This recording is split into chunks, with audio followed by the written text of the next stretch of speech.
안녕하십니까. 신의교대 국방TV 시큐리티 뉴스입니다. 자, 오늘도 우크라이나 전황 알려드리겠습니다. 자, 우크라이나에서 흑해함대 모스크바함 기함이죠. 그 모스크바함 침몰하고 여러 가지 군함들이 피격당하고 작전 불능 상태에 빠지고 해서 지금 주력으로 사용하고 있는 게 스텔스 초계함 4척이 있는데 그 중에 한 척이 우크라이나 군의 공격을 받아서 격침되어 버렸습니다. 이게 또 해변에 있던 이 주민들이 이 동영상 찍고 사진 찍고 해서 영상이 전부 공개돼 버렸습니다. 정말 치욕적인 그런 일이 아닐 수가 없는데요. 어떤 내용인지 한번 보겠고, 그리고 이 지대공 미사일이죠. S-300. 그 S-300 미사일 시스템 전체가 우크라이나군의 공격으로 완전히 박살이 나버렸습니다. 초토화됐는데 그 내용까지도 한번 보겠습니다. 이런 와중에 계속 지금 이 러시아가 우크라이나군을 곤란하게 만들기 위해서, 도덕적으로 떨어뜨리기 위해서 뭔가 우크라이나군도 민간인에 대한 전쟁 범죄 행위를 하고 있다라는 주장을 하기 위한 하이마스의 공격을 받았어 라고 주장하는데, 바로 포로 수용소에서 자작극 지금 들통나고 있죠. 그런데 이번에 또 민간 극장에서 자작극을 한 것이 지금 들통나고 있는 상황입니다. 러시아군은 우크라이나의 하이마스 공격이라고 하는데 이건 하이마스 공격이 아닐 수밖에 없는 것들을 제가 알려드리도록 하겠습니다. 자, 신의교대 국방TV 구독, 알림, 좋아요 눌러주십시오. 자, 전일 대비 병력은 150명 추가 사살했고요. 전차 3대, 장갑차 6대, 차량 4대, 야포 3문의 전과가 있습니다. 그 외에는 전과가 없습니다. 그래서 오늘 같은 경우는 뭐 크게 세게 부딪히지는 않았다라는 전체적인 전과를 볼 수 있고요. 이런 전과 속에 전선 상황을 보면 지금 국제 곡물가가 굉장히 많이 올랐죠. 왜냐하면 밀, 옥수수 이런 주요 곡물이 우크라이나가 전 세계 수출 시장에서 차지하는 비용이 상당했는데 이제 드디어 하루에 3척 또는 많은 때는 7척 가량의 곡물 수송선이 출항을 하고 있답니다. 그래서 국제 곡물가가 하락세에 들어갔다라는 아주 반가운 소식이고요. 러시아가 이란의 정찰 공격 드론을 대거 지금 도입하지 않습니까? 그 조건으로 수호이 35 전투기, 과거 이집트 주려고 만들었다가 이집트가 이제 인수 거부한 그 수호이 35 전투기를 이란에 주기로 한 것 외에 또 이란이 자기네들이 첩보위성을 또 만들었는데 그걸 러시아가 대신 쏴주는, 로켓에 탑재해서 쏴주는 그 약속을 했대요. 그래서 대리위성 발사 준비를 하고 있는데 여기에 또 자기네들끼리 이 첩보위성 쏴주는데 그 첩보위성이 취득한 정보를 러시아에게도 알려달라. 그래서 우크라이나 전쟁에 사용할 수 있게 해달라. 그러면 쏴준다. 이렇게 해서 아주 불량한 국가들끼리 이런 불량한 거래를 하고 있다라는 것이고요. 트위터가 러시아의 선전 매체 등 가짜뉴스 계정을 대대적으로 차단하고 있답니다. 원래는 그냥 밑에다 꼬리표를 달았죠. 이 계정은 러시아 관영 매체임. 이 계정은 러시아 선전 매체임. 이런 식으로 꼬리표를 달았는데 이제는 아예 그 워낙 이제 뭔가 좀 잔인한 이런 영상도 올리고 해서 계정을 아예 차단하고 있답니다. 잘하고 있습니다. 캐나다가 우크라이나의 그 자포리자 원전 이 좀 심각하다. 그래서 저 자포리자 원전을 결국은 지금 이 가동 중단을 시켜야 되는데 그러려면 비용이 든다. 그래서 캐나다가 우크라이나의 자포리자 원전의 가동 중단을 위한 비용 마련을 위해서 자금 600만 달러를 조성했다고 합니다. 캐나다도 이 원전 관련한 선진국이죠. 젤렌스키 우크라이나 대통령이 러시아와 협상이 이제 없다. 쟤들은 협상장만 나가면 최후 통첩만 한다. 우리가 뭐 최후 통첩 들으러 거기 나가냐? 아예 그냥 뭐 이제는 협상 없다.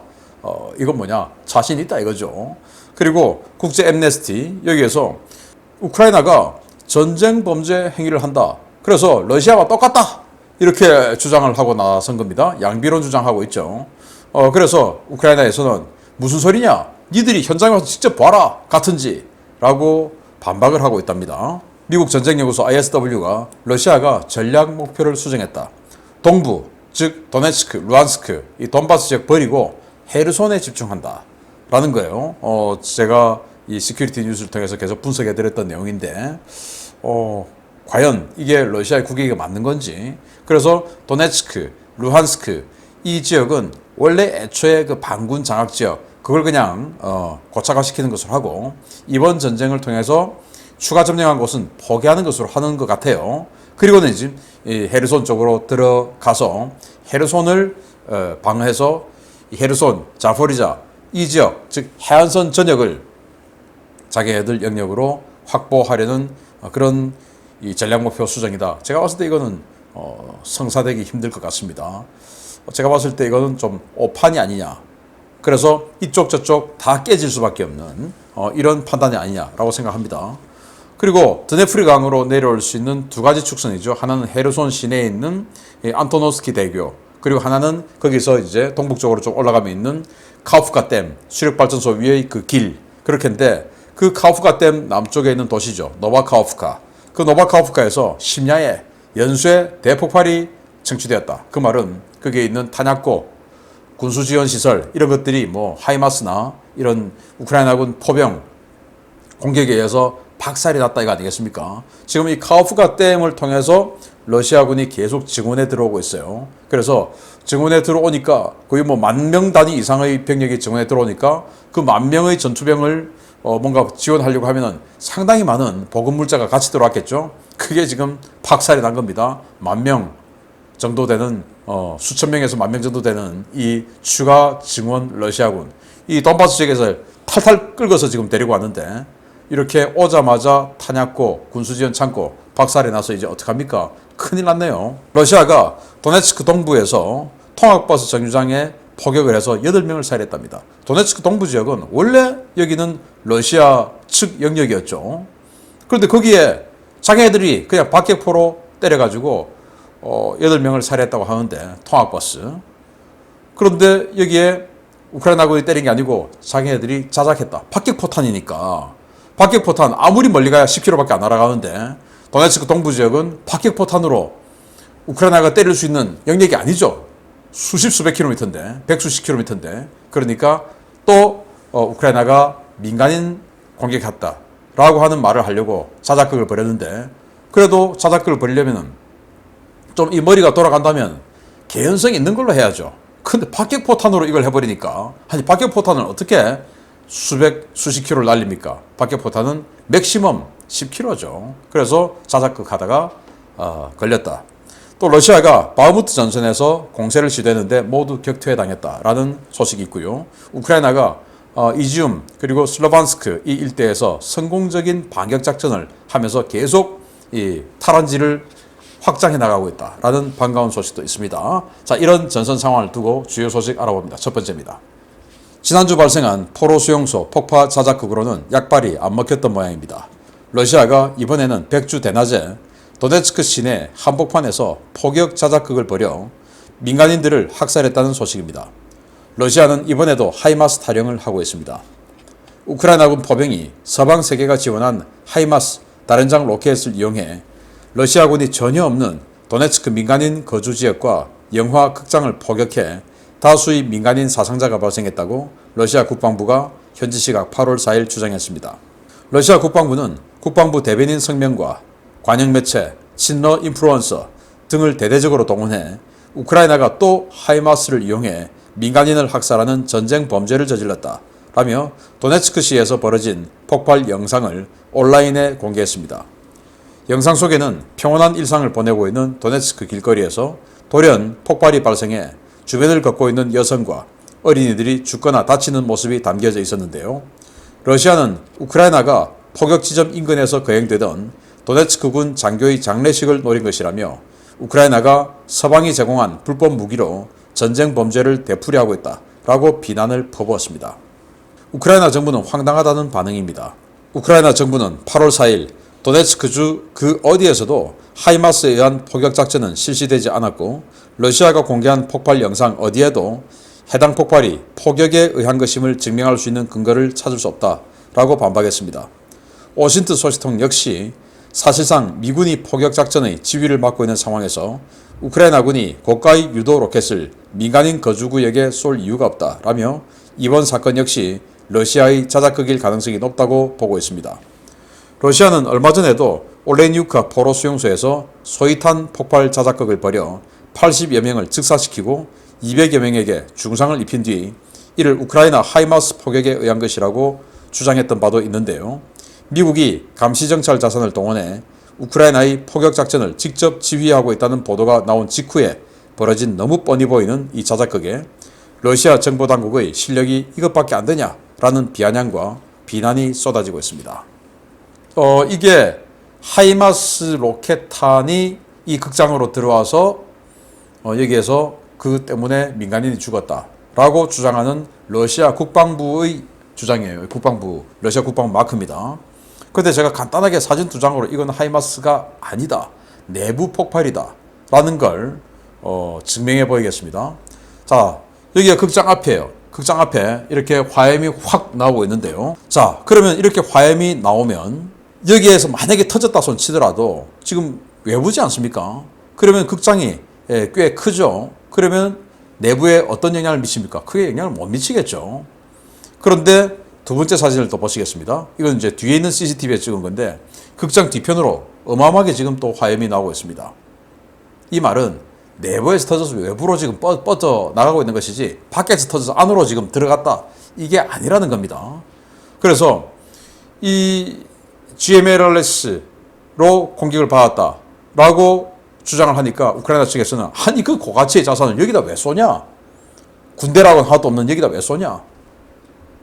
라고 하는 말이 맞는 겁니다. 그렇게 비싼 GMLRS 탄을 왜 여기다가 쏘겠습니까? 말이 안 되죠. 그래서 이 영상을 보면 여기 아주머니 한 분이 휴대폰을 보면서 지나가고 있다가 갑자기 내부에서, 이게 지금 동영상 캡처한 건데요, 내부에서 화염이 확 나옵니다. 그러면서 이 화염에 휩싸여서 정말 말씀드리기 좀 송구합니다만은 찢어져서 날아가 버려요. 정말 비참하죠. 그런데 이 화염은 극장 내부에서 밖으로 확 뻗어나오는 겁니다. 내부에서 터진 겁니다. 그리고 이 뒤편의 동영상도 내부에서 화염이 확 나오는 겁니다. 그래서 이건 또 러시아가 우크라이나를 비난하기 위해서 자작극을 벌이면서 자신들의 지배 영역에, 자신들의 우호 세력이 있는 이곳에다가 그들을 죽이는 이런 짓거리를 벌이고 있다라는 안타까운 소식, 그리고 러시아 정말 용서할 수 없다라는 말씀을 추가로 드립니다. 두 번째입니다. 러시아 정부가 알마스 안테이사를 고소하면서 주장했던 것처럼 이번 전쟁에서 S-300 시리즈는 방공 시스템으로서의 기능을 거의 못하고 있습니다. 공격 헬기와 포병이 동원된 우크라이나군의 대규모 공격에 헤르손 전선을 방어하던 러시아군 S-300 포대가 초토화됐다는 소식입니다. 우크라이나군이 미콜라이우주와 헤르손주 일대의 러시아군 거점에 대해 현지 시각 8월 4일 공격 헬기와 다연장 로켓, 포병 등을 동원한 대대적인 공격을 실시했으며 이 과정에서 러시아군 요새 한 개소와 S-300 방공포대 하나가 초토화되었다고 우크라이나군 남부작전사령부가 현지 시각 8월 5일 밝혔습니다. 우크라이나군이 공격한 지역은 헤르손주 드네프르강 이북의 프리드니 프로파스크, 토카리우카, 헤르손 등 3개소였는데요. 이번 공격에는 우크라이나 공군의 밀-24 하인드 공격 헬기와 하이마스, 우라강, 다연장 로켓 시스템 등이 동원되었습니다. 우크라이나군은 이번 공격으로 헤르손시 강 연안에 있던 S-300 진지의 발사 차량 4대, 레이더 차량과 지휘 차량 각각 1대, 지원 트럭 9대와 호위용 장갑차 9대를 파괴했고 프리드니 프로프스크와 토카리우카의 요새화된 탄약고도 파괴하는 데 성공했다고 밝혔습니다. 러시아는 최근 헤르손 방어를 크게 강화하면서 이 일대에 S-300은 물론 판치르와 토르 등 야전 방공 시스템도 대거 전진 배치한 바 있는데요. 이들 방어 시스템들은 우크라이나군의 로켓탄은 고사하고 저속의 공격 헬기도 탐지하지 못하는 무기력한 모습을 보였습니다. S-300과 판치르는 카탈로그 데이터상으로는 현존하는 모든 유형의 공중표적에 대응할 수 있는 세계 최강의 방공 시스템으로 선전되고 있는데요. 우크라이나 남부작전사령부는 이들 표적을 제압하는 것이 그다지 어렵지 않았다며 침략자들은 방공포대와 탄약고가 파괴된 뒤 의미 없는 포병과 방공자산을 추가로 증강 배치했다 라고 조롱했습니다. 러시아 오신트 소식통들은 최근 러시아군이 방공 시스템인 S-300을 지대지 용도로 사용하는 이유가 러시아군이 S-300의 방공 역할에 대한 기대를 완전히 접었기 때문이라고 보고 있는데요.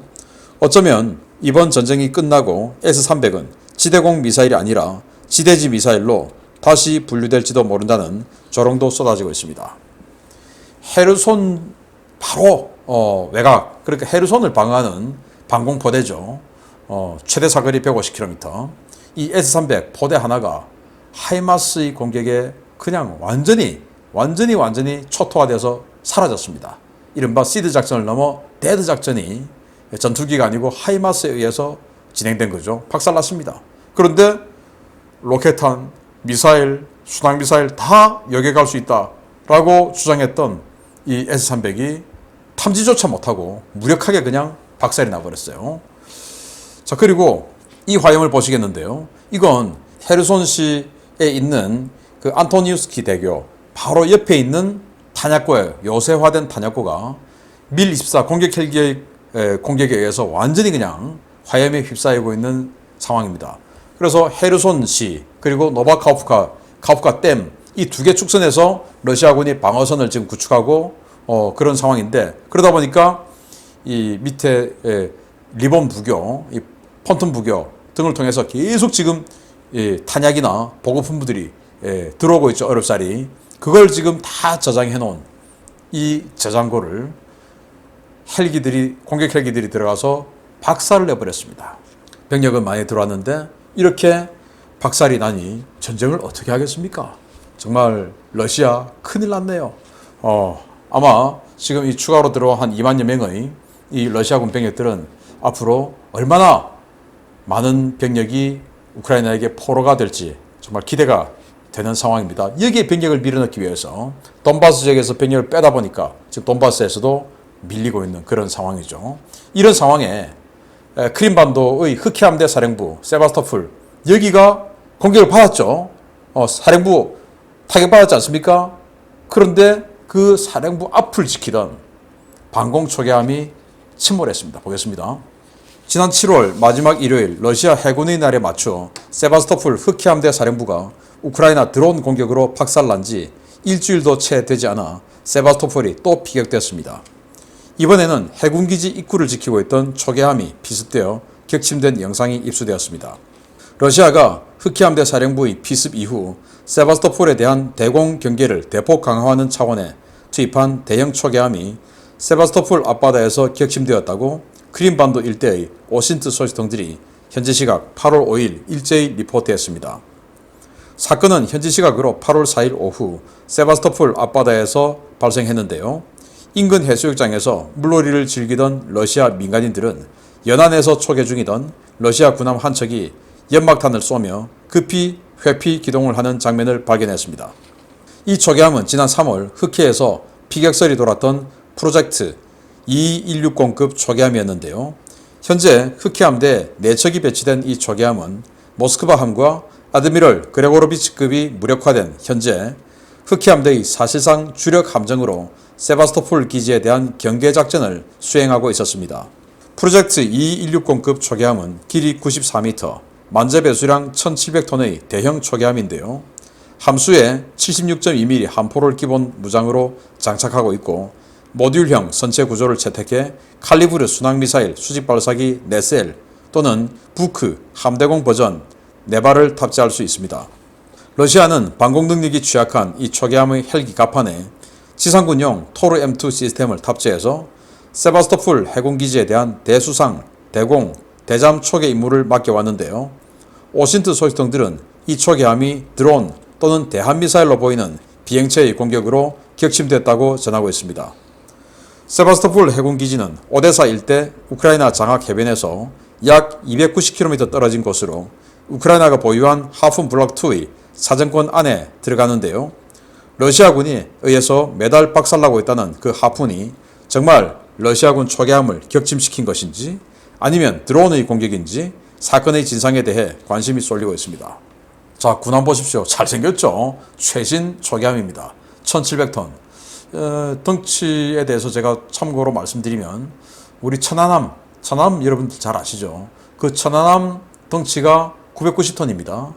천안함이 한 2배 가까운 이런 덩치죠. 꽤 큰 초계함입니다. 천안함도 초계함. 그래서 이 뒤에다가 토르 야전 방공 시스템을 헬기 갑판에다가 갖다 놓고 이렇게 이제 방공 패트롤을 기지 앞에서 돌고 있는 이런 군함이에요. 지금 4척 있고 4척이 이제 교대로 지금 기지를 지키고 있는 것이죠. 그런데 그 세바스토폴 기지 인근에 해수욕장이 있는데 거기에서 해수욕을 즐기던 주민들이 갑자기 앞에서 순찰을 하고 있던 이 초계함이 급하게 급가속을 하면서 회피기동을 하고 연막을 터뜨리는데 그 뒤에 이런 물기둥이 펑펑 솟아오르는 거예요. 어딘가에서 공격을 받고 있다는 말이 되겠죠. 그런데 이 물기둥 한번 보십시오. 아주 많은 물기둥이 솟아오릅니다. 이건 여러 발의 공격을 받고 있다는 말이 되겠죠. 그리고는 그 이후에 이렇게 화염을, 시커먼 화염, 이거 이제 명중했단 말이 되겠죠. 그래서 기관계통에 두들겨 맞았단 말이 되겠죠. 그리고는 물속으로 사라졌다. 침몰을 했다는 말입니다. 이게 관광객들에 의해서, 해수욕객에 의해서 다 동영상 그리고 사진에 찍혀서 SNS에 공개가 되어버렸습니다. 미사일은 저는 아닐 거라고 봅니다. 미사일이 이렇게 여러 발, 하프 미사일 이렇게 여러 발 할 수는 없죠. 그래서 드론이 와서 멀리서 그 대전차 미사일 같은 이런 단거리 미사일을 쏜 게 아닌가. 그래서 결국은 몇 발 맞고 격침한 것이 아닌가라고 생각이 되는데요. 정말 이제 러시아는 그 어디에도 안전한 곳이 없다라는 말이 사실인 것 같습니다. 그래서 이 초계함이, 이 스텔스 초계함, 굉장히 가격이 이제 비싼 고가치 초계함으로 보이는데 왜 이렇게 드론에 의해서 격침되냐. 그래서 이 초계함이 항상 똑같은 위치에서 똑같은 패턴으로 똑같은 속도로 그냥 이렇게 초계를 돌고 있었으니까 우크라이나군이 공격하기에 너무나 수월하죠. 왜? 어제도 그제도 그 이전에도 항상 똑같은 패턴으로 초계를 돌고 있었으니 이 전시인데 다르게 해야 되죠. 정말 안타까운 이야기지만 우리 천안함도 아주 느린 패턴으로 이렇게 가다가 공격을 받았다라는 말이 정설로 되어 있지 않습니까? 그래서 우리 천안함은 그래도 평시인데 여기는 지금 전쟁 중인데 그래도 그냥 뭐 어제도 그제도 했으니까 오늘도 그냥 뭐 똑같은 속도로 똑같은 항로로 그렇게 가. 나는 좀 잠자고 있을게. 이 상황이 아니었냐. 그래서 러시아군의 정말 나태함, 그리고 무능력함, 그리고 무지함, 모든 것이 복합된 이런 비극이지 않냐. 드론에 의해서 이런 고가치 군함이 침몰했다. 이건 정말 치욕적인 겁니다. 러시아군의 치욕적인 그리고 무능력한 모습을 보여주는 극단적인 상황입니다. 마치겠습니다. 감사합니다.